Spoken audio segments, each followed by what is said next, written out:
Bismillahirrahmanirrahim. Assalamualaikum warahmatullahi wabarakatuh. Selamat sore, salam sejahtera untuk kita semua. Alhamdulillahirabbil alamin. Puji syukur kita ucapkan kehadiran Allah Subhanahu wa taala yang mana berkat rahmat beliaulah kita telah dapat dan masih bisa bernapas pada saat sekarang ini.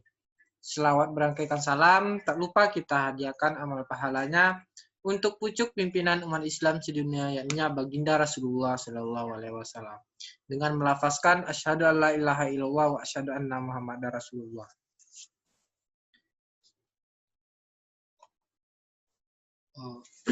Perkenalkan, nama saya Yoga Julianda dari program studi Ekonomi Pembangunan, Fakultas Ekonomi dan Bisnis Universitas Bung Hatta. NPM 17.100.111.003.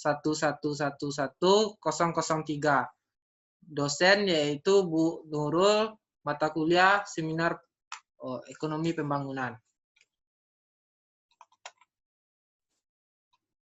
Kita masuk ke pendahuluan dari judul yang saya angkat.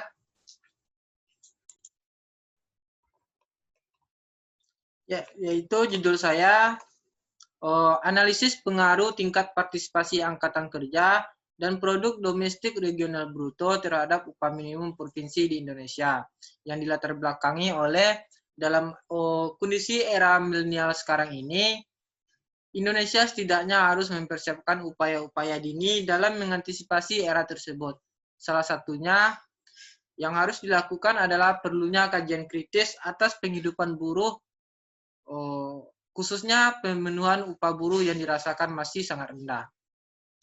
Pemenuhan terhadap kesejahteraan pekerja sebenarnya telah mendapat perhatian dari pemerintah.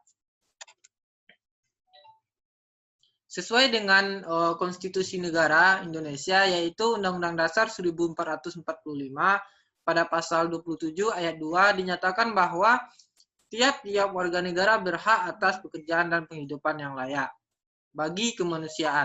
Nah, dalam pasal ini menunjukkan bahwa negara wajib menjamin agar seluruh rakyat dapat hidup layak dan sejahtera.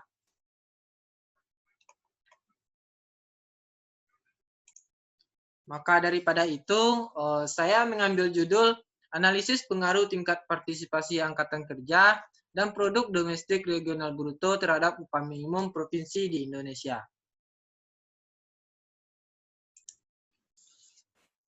Poin selanjutnya yaitu masuk ke rumusan masalah. Di sini ada beberapa rumusan masalah. Yang pertama yaitu bagaimana pengaruh tingkat partisipasi angkatan kerja terhadap upah minimum provinsi di Indonesia. Selanjutnya bagaimana pengaruh produk domestik regional bruto terhadap upah minimum provinsi di Indonesia. Dan bagaimana pengaruh indeks harga konsumen IHK terhadap upah minimum provinsi di Indonesia. Tujuan dari masalah ini yaitu untuk menganalisis berapa besar pengaruh tingkat partisipasi angkatan kerja terhadap upah minimum provinsi di Indonesia. Yang kedua, untuk menganalisis seberapa besar pengaruh produk domestik regional bruto terhadap upah minimum provinsi di Indonesia. Dan yang ketiga, untuk menganalisis pengaruh indeks harga konsumen terhadap upah minimum provinsi di Indonesia.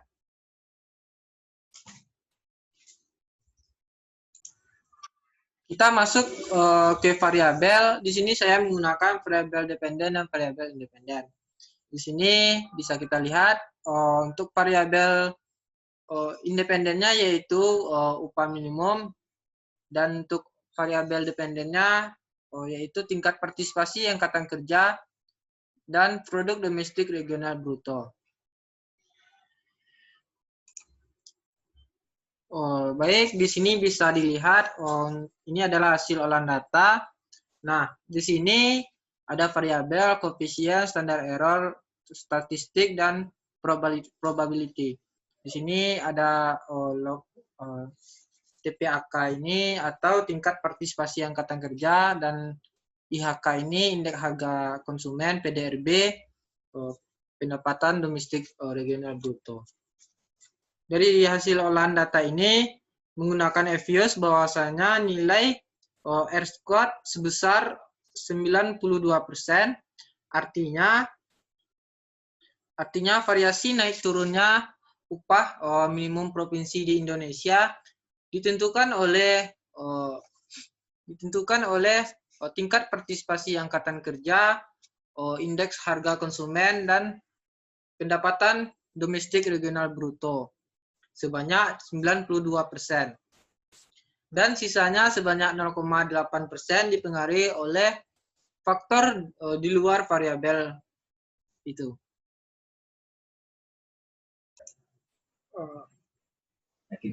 Selanjutnya, terima kasih kepada Bu Nurul. Salam sejahtera untuk kita semua. Wassalamualaikum warahmatullahi wabarakatuh. Nah, stop.